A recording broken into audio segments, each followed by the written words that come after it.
For 30 years, Vivian woke up before anyone else. Not because she had to, but because silence was the safest time.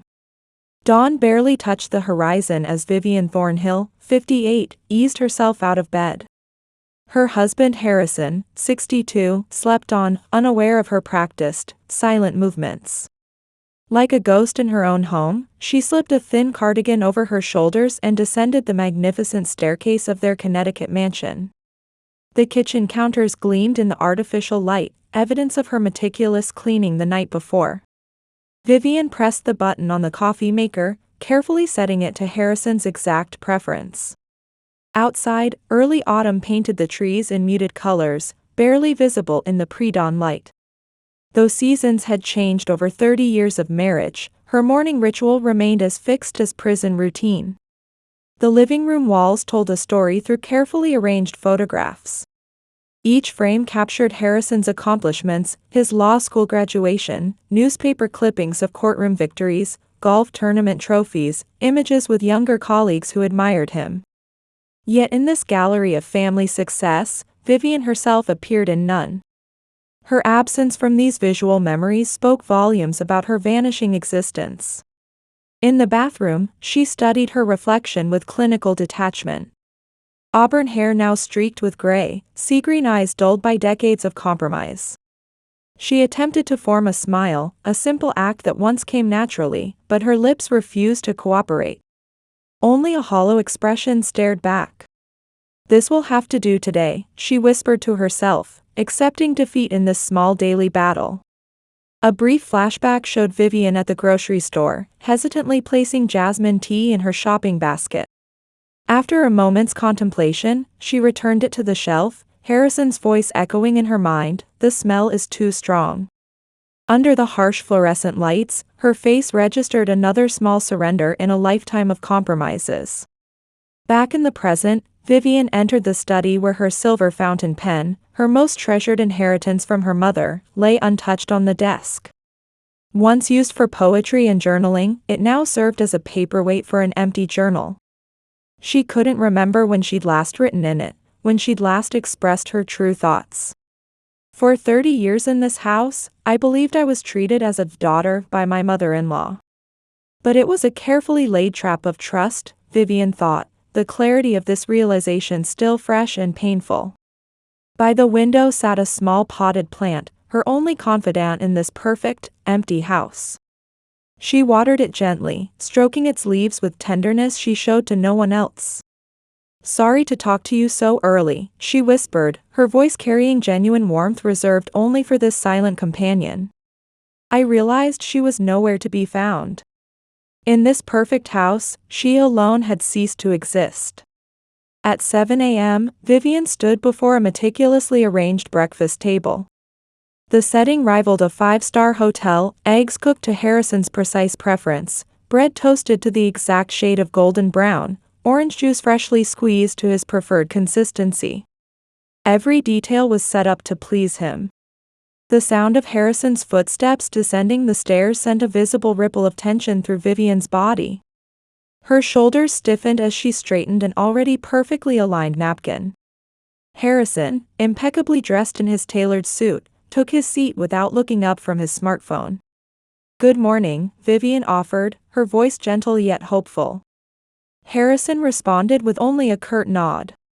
He took a single bite of egg, then frowned, still not meeting her eyes. "Overcooked again," he stated flatly, attention already returning to his device. "I'm sorry. I'll make you fresh ones," Vivian immediately apologized, reaching for his plate. "Don't bother. I'm late." Harrison stood abruptly, his chair scraping against the hardwood floor. "Why do you always ruin my mornings?"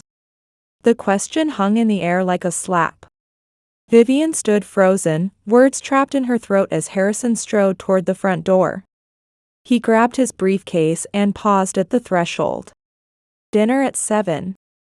I'm bringing an important client tonight," he announced, closing the door behind him, not quite a slam, but with enough force to make Vivian flinch. The camera lingered on her face, capturing the brief moment her expression cracked before reforming into its practiced mask. Her shoulders trembled slightly as she stared at the barely touched food. In her eyes lay the crushing weight of perpetual inadequacy, of striving for perfection but always falling short. She moved mechanically to the kitchen, scraping the remains of breakfast into the trash. Mother always said there are days when nothing works right, she whispered to herself. Just try harder tomorrow. The words contradicted the deep exhaustion etched across her features. As she continued her morning routine, wiping down counters, washing dishes, planning dinner, her movements had the quality of a wind-up doll, precise but soulless. 30 years of marriage had ground down her spirit until routine was all that remained.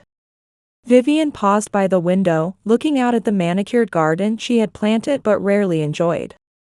Her reflection ghosted in the glass, a woman who had become invisible even to herself.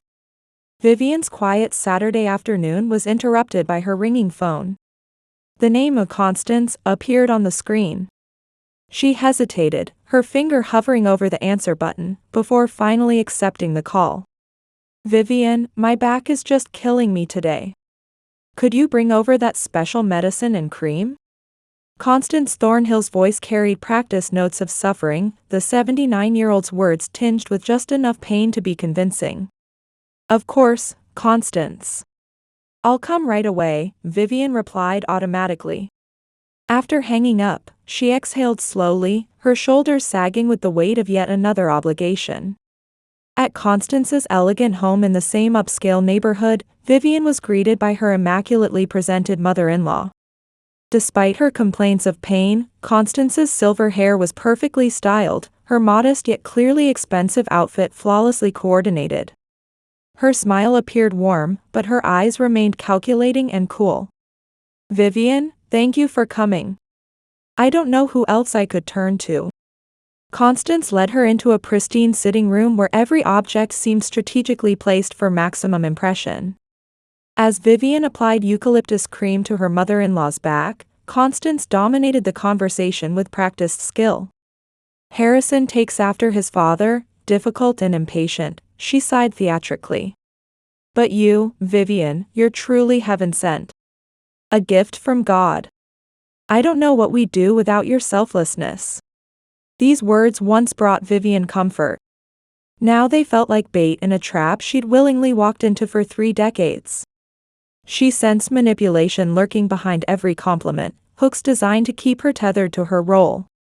My mother always told me that the key to a happy marriage was taking care of your husband's mother, Vivian offered, testing the waters with this small truth. Constance's face brightened with satisfaction. Such wise advice. Your mother raised you properly. Harrison has always. She paused abruptly. I should get us some tea. While alone, Vivian's gaze fell upon a photograph she'd never truly noticed before, a young Constance standing beside Harrison's father at some formal event. With a chill of recognition, Vivian realized the woman in the picture wore the exact same controlled smile she had perfected over the years.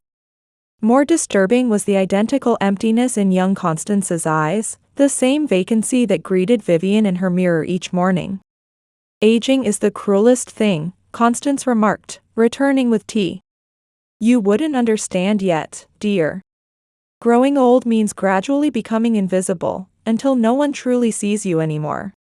The statement pierced Vivian's heart with unexpected force. She hadn't needed age to become invisible, marriage had accomplished that efficiently. For a fleeting moment, genuine understanding passed between them, a recognition of shared experience that disappeared as quickly as it materialized. How is Harrison treating you? Constance asked suddenly, her tone shifting. He should be home more often. Don't you get lonely? He's very busy with work, Vivian answered vaguely. Men are all the same, consumed by their careers.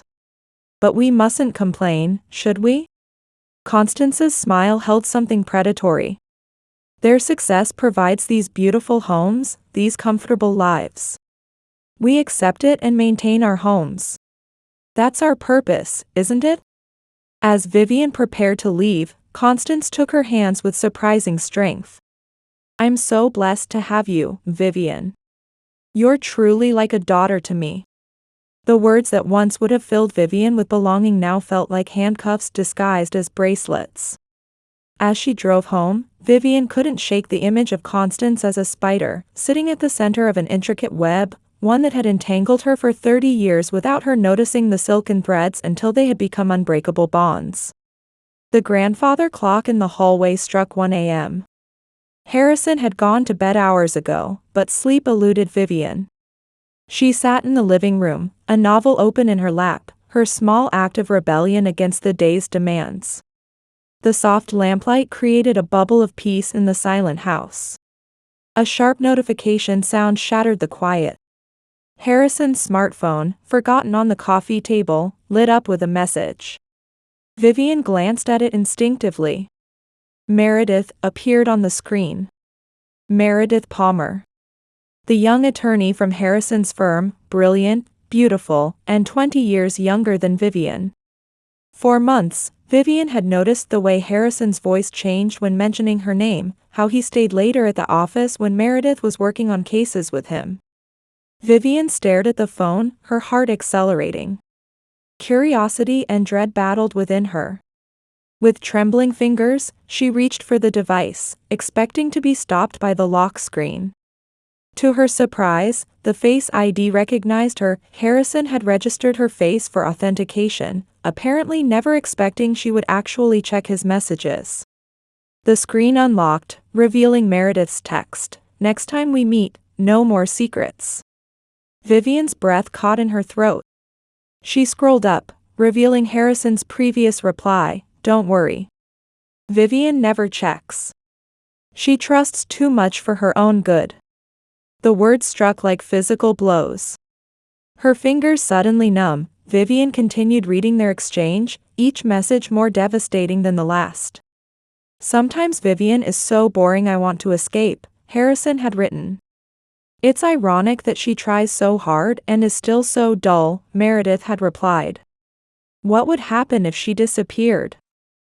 LOL." Harrison's message was timestamped just the day before. The final message sent a chill down Vivian's spine. She stared at the words until they blurred, the casual cruelty of them crystallizing something inside her.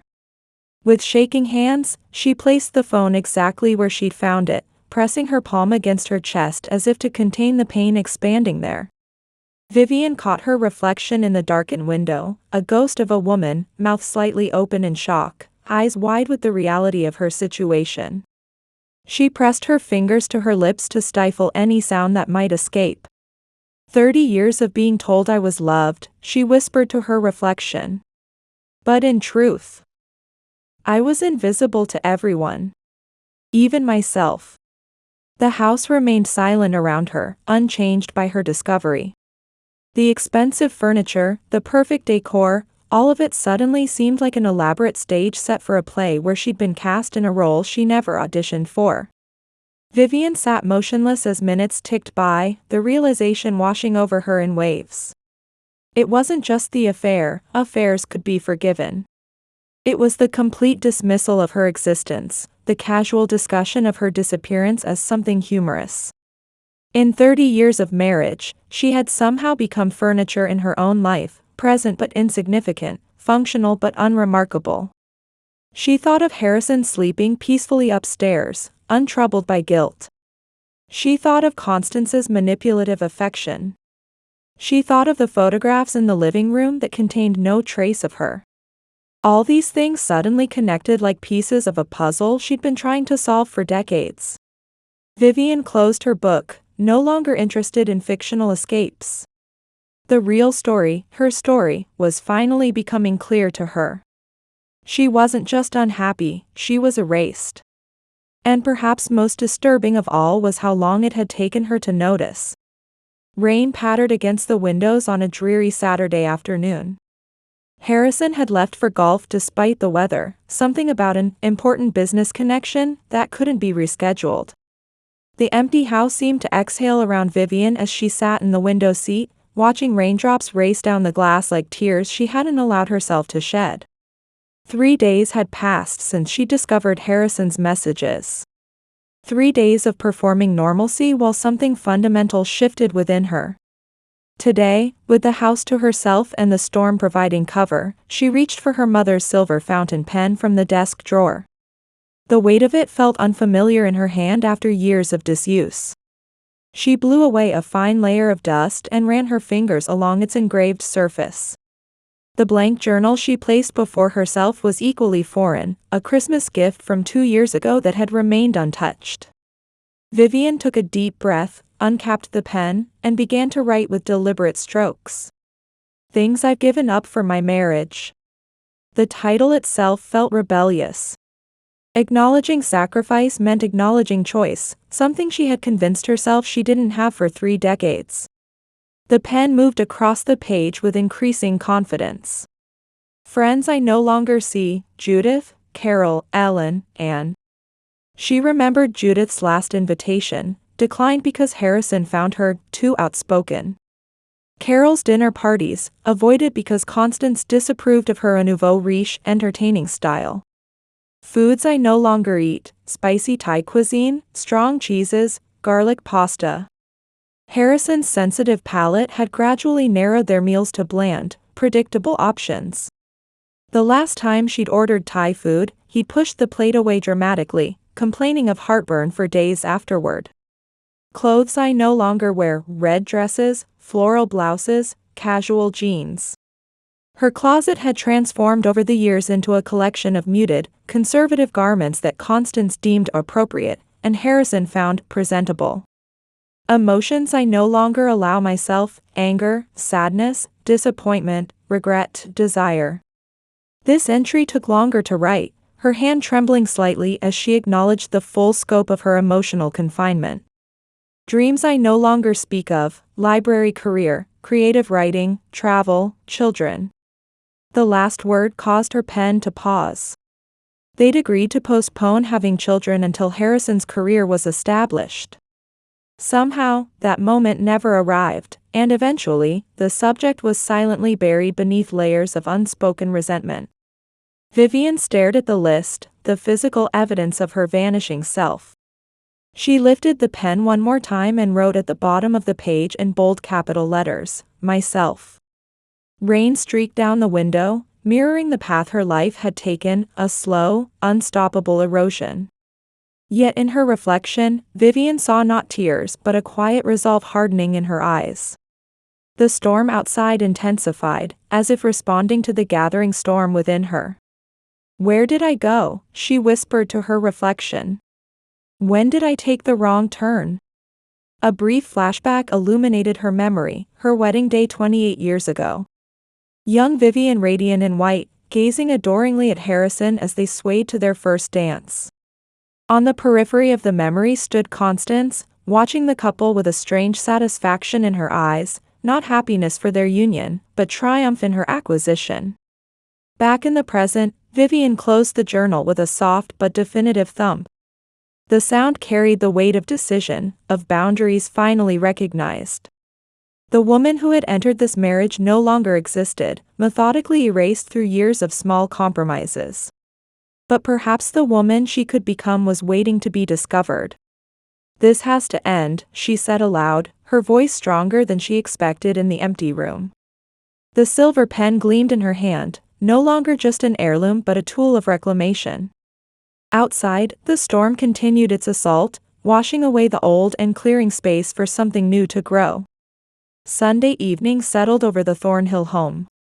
The sounds of an NFL game filled the living room where Harrison lounged in his recliner, eyes fixed on the screen as players clashed in choreographed violence. Vivian stood in the doorway, watching him for a moment before entering. "We need to talk," she said quietly, her voice barely audible over the commentary. Harrison didn't look away from the television. "Can it wait until after the game? I saw your messages with Meredith." His body tensed instantly, a subtle but unmistakable confirmation. Slowly, he reached for the remote and lowered the volume, but didn't turn to face her. "It's not what you think." "Then explain it to me," Vivian said, her voice steadier than she expected. Harrison finally stood, turning to study her as if seeing her for the first time in years. You know, you used to be different, he said, his lawyer's instinct for counterattack taking over. You used to put yourself first. Now look at you, serving everyone else like some kind of shadow. Vivian remained silent, absorbing the irony of his accusation. When you're this quiet, it's like the whole room loses its color, Harrison continued coldly. I've been waiting for you to become your old self again, but I got tired of waiting. So Meredith and I. Vivian interrupted, don't blame this on me. I changed because you shaped me to change. You and your mother, both of you. Harrison's face hardened. Playing the victim again? This is exactly what makes you so boring. The word struck Vivian like a physical blow, echoing his text message to Meredith. Without another word, she turned and walked upstairs to their bedroom. That night, she lay awake beside Harrison's sleeping form, the decision crystallizing within her. By morning, the path forward was clear. Dawn painted the bedroom in shades of gray as Vivian quietly opened the closet. Harrison's breathing remained deep and even. She pulled out a suitcase hidden behind winter coats and carefully placed it on the floor. The alarm clock ticked steadily on the nightstand, its rhythmic sound heightening the tension. Vivian methodically selected clothing, only items she had chosen for herself, nothing that Harrison or Constance had influenced. Each garment folded represented a piece of herself she was reclaiming. The scene played out in near silence. In the dim room, only the movement of Vivian's hands and the steady advance of clock hands marked time's passage. She packed toiletries, a few books, financial documents she'd quietly gathered over the past days, and finally, her mother's silver fountain pen. Harrison stirred, his eyes opening slowly before widening at the sight of the suitcase. What are you doing? He asked, voice still thick with sleep. I'm leaving, Vivian replied simply. You can't be serious. He sat up, running a hand through his disheveled hair. Have you thought about how this will look? A respected attorney whose wife abandons him? Vivian paused, meeting his gaze directly. Have you ever thought about how I feel when I look in the mirror each morning? For 30 years, I've been losing myself. It's time I find myself again. The rawness of her honesty surprised him. Harrison's expression cycled through shock, anger, and finally, a grudging respect he quickly masked. Where will you go? He asked, his voice losing some of its edge. I don't know yet. Somewhere that isn't here. So where does that leave you? Harrison asked, his final attempt to make her doubt herself. Free, Vivian answered, closing her suitcase with quiet finality. She took one last look around the bedroom they had shared for 3 decades, at the matching nightstands, the coordinated decor, the family photographs displaying a perfect life that had never existed. Then she walked out, without slamming the door. Some endings didn't need dramatic gestures, some revolutions happened quietly. As Vivian carried her single suitcase down the sweeping staircase, morning light streamed through the windows, illuminating dust particles dancing in the air. The house seemed different somehow, smaller, less intimidating. She passed the wall of photographs in the hallway, noticing again her absence from the family history they portrayed. At the front door, she hesitated briefly, her hand on the polished brass handle.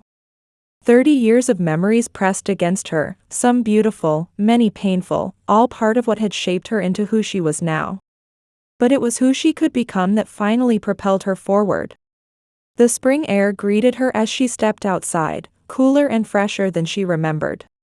Vivian placed her suitcase in the trunk of her car, a modest sedan compared to Harrison's luxury vehicles. As she drove away, she didn't look back at the mansion in the rearview mirror. For the first time in decades, Vivian Thornhill was moving toward something, not away from herself. A week after filing for divorce, Vivian found herself in a small apartment across town.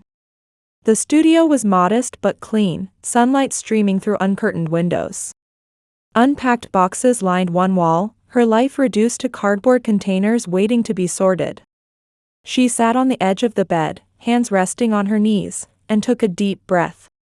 Is this freedom? She whispered, her gaze traveling around the unfamiliar space. The woman she glimpsed in the mirror across the room seemed like a stranger, someone emerging from a long hibernation, blinking in unexpected light. On the small desk by the window, she had placed her mother's silver fountain pen, the first item she'd unpacked. Beside it stood a newly purchased potted plant, its small green leaves reaching toward the sunlight. "Hello, my new friend," Vivian said softly, gently touching one of the leaves. "You need a name." "Hope." "Yes, that feels right." For a brief moment, peace settled over her. Then her phone rang, shattering the quiet. The name of Constance appeared on the screen. Vivian's hand hovered over it, old conditioning battling new resolve. Finally, she answered. "Vivian?" Constance's voice sounded uncharacteristically fragile. "How could you do this to me? You were part of our family. Constance, I still respect you, but I think of you as my daughter. To be betrayed like this." Genuine sorrow colored Constance's words, catching Vivian off guard. "The divorce is between Harrison and me," Vivian said carefully. "I wasn't trying to end our relationship." Even as she spoke, she recognized the untruth in her words, a remnant of her people-pleasing habits. "I have tests scheduled soon." Constance's voice trembled. "I'm frightened. No one cares about me anymore." The familiar weight of obligation pressed against Vivian's chest. She remained silent for a moment, tears threatening to fall. "Tell me when your appointment is. I'll try to accompany you." After hanging up, Vivian gazed at her plant, hope, its presence somehow steadying. "I can be strong," she whispered, as much to convince herself as to affirm her decision. That night, lying alone in an unfamiliar bed, guilt crept in like a fog. Had she been selfish? Was leaving truly the right choice? 30 years of prioritizing others' needs had conditioned her to question her own.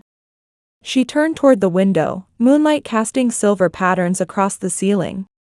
Freedom, she was discovering, came with its own kind of terror, the vertigo of possibility after decades of confinement. Her phone buzzed with a text message. Expecting Constance again, she was surprised to see Judith's name instead. Her message read, "Thinking of you. Coffee tomorrow? My treat. No pressure." Vivian smiled in the darkness. Perhaps freedom also meant allowing others to support her, not just being the one who always gave. "Yes," she texted back. "I'd like that very much." She fell asleep with her hand near the phone, as if holding on to this small lifeline of friendship that had somehow survived 30 years of neglect. At dawn, Vivian woke to sunlight warming her face. For the first time in decades, no one was waiting for breakfast to be prepared, no schedule demanded her immediate attention. She made herself a cup of tea and carried it to the window, watching the neighborhood come alive. 3 floors below, a young mother walked hand in hand with a small child. An elderly man walked his dog. A college student hurried past with a backpack. All these lives unfolding alongside hers, all these stories she'd never know. I could become anyone now, she realized, the thought both terrifying and exhilarating. She opened one of the packed boxes and pulled out a red scarf, one she'd hidden away years ago after Harrison mentioned it was too bright. Wrapping it around her neck, she studied her reflection. The color brought life to her face, a vibrancy she'd forgotten she possessed. "There you are," she whispered to herself. "I've been looking for you." 2 weeks after moving into her apartment, Vivian returned home from grocery shopping. As she unlocked her door, a folded paper slipped under the threshold, brushing against her shoe. She bent to retrieve it, unfolding the neat stationery with rising apprehension. "Be careful who you turn your back on. Some people don't forget." There was no signature, but Vivian recognized the elegant handwriting immediately. Her hands trembled slightly as she crumpled the note, glancing down the empty hallway. The thought of Constance knowing her new address sent a chill through her. Over the following days, strange occurrences multiplied. Unknown numbers called at odd hours, hanging up when she answered. Once, returning late from the library where she'd begun volunteering, Vivian glimpsed a familiar luxury sedan turning the corner. She was certain it was Harrison's car. Most unsettling were the nights when she sensed someone watching her apartment. The feeling would wake her from sleep, a prickling awareness that drove her to check the locks repeatedly. When Judith called suggesting they meet at a cafe downtown, Vivian welcomed the distraction. Yet something in her friend's voice, a hesitancy, an undercurrent of concern, triggered her growing instinct for danger. The cafe bustled with afternoon patrons. Judith fidgeted with her coffee cup, making small talk about weather and mutual acquaintances. Her eyes darted away whenever Vivian tried to maintain contact. "Judith, what's wrong?" Vivian finally asked. "You're not yourself today." Judith took a deep breath, squaring her shoulders like someone preparing to deliver difficult news. "Vivian, there's something you need to know." The cafe seemed to grow suddenly quiet, the background chatter fading as Judith leaned forward. "Your mother-in-law has been talking about you. She's telling neighbors to watch out for you, saying you're unstable. She asked them to call the police if they hear shouting from your apartment." "She said I was unstable?" The words struck Vivian like physical blows. Her teacup tipped as her hand jerked, amber liquid spilling across the table. "That's not all," Judith continued, dabbing at the spill with napkins. "She's telling the same story to her church group, claiming you have mental problems and might harm Harrison. She's painting you as dangerous, Vivian." The realization felt like vertigo, 30 years of carefully cultivated image as the perfect daughter-in-law demolished in days. Vivian imagined the whispers following her through town, the sideways glances, the sudden silences when she entered rooms. "Why are you telling me this?" Vivian asked, her voice barely steady. "Because you're my friend." Judith reached across the table to grasp Vivian's cold hands. "And because." She hesitated. "This is wrong. I've watched you devote 30 years to that family. You deserve better." That evening, alone in her apartment, Vivian jumped when her phone rang. Constance again. She let it go to voicemail, but somehow the call connected and switched to speaker mode. Constance was having a conversation with someone else, her sister Francine. As long as she was useful, Constance was saying, unaware she was being overheard. "Now that she's not, we'll see." "Just let it go," came Francine's weary voice. "This has gone too far. When that girl came into our lives, everything changed. Harrison, my husband, they both became obsessed with her. I was the mother, yet suddenly invisible." Vivian sat frozen, hearing the raw jealousy in Constance's voice, a jealousy that had shaped 30 years of subtle manipulation. "You've had your revenge," Francine said. "Isn't that enough?" The call disconnected as suddenly as it had connected. Vivian sank to the floor in the center of her small apartment, her back against the bed frame. The trembling in her hands wasn't from fear but from anger, a pure, clarifying rage she hadn't allowed herself to feel in decades. All these years, she believed Constance genuinely cared for her. The discovery of this 30-year deception crystallized something inside her. The woman who had once flinched at harsh words now felt steel forming in her spine. "I will not be silenced anymore," she whispered to the empty room. Vivian rose and moved to her desk. She opened her laptop and began typing a detailed account of everything that had happened: Harrison's affair, Constance's manipulation, the campaign to discredit her. As she wrote, a plan took shape. The perfect daughter-in-law had disappeared, but in her place stood a woman reclaiming her voice. Outside, rain began to fall, tapping against the window like impatient fingers.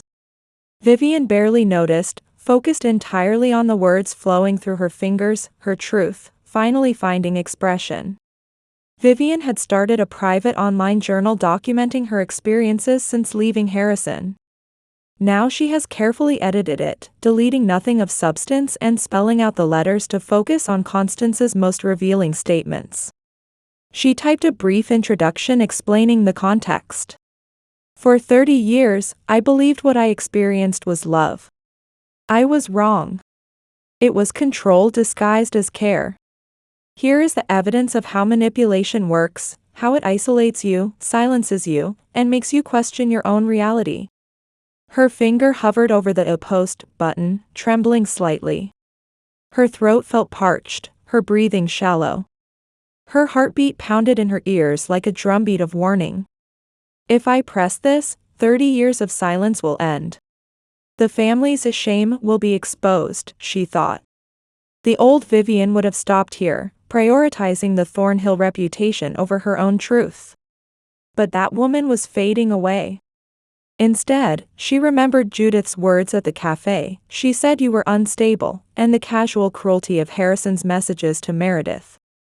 She recalled Constance's false kindness over the years, the subtle undermining, the calculated comments designed to keep her small and compliant.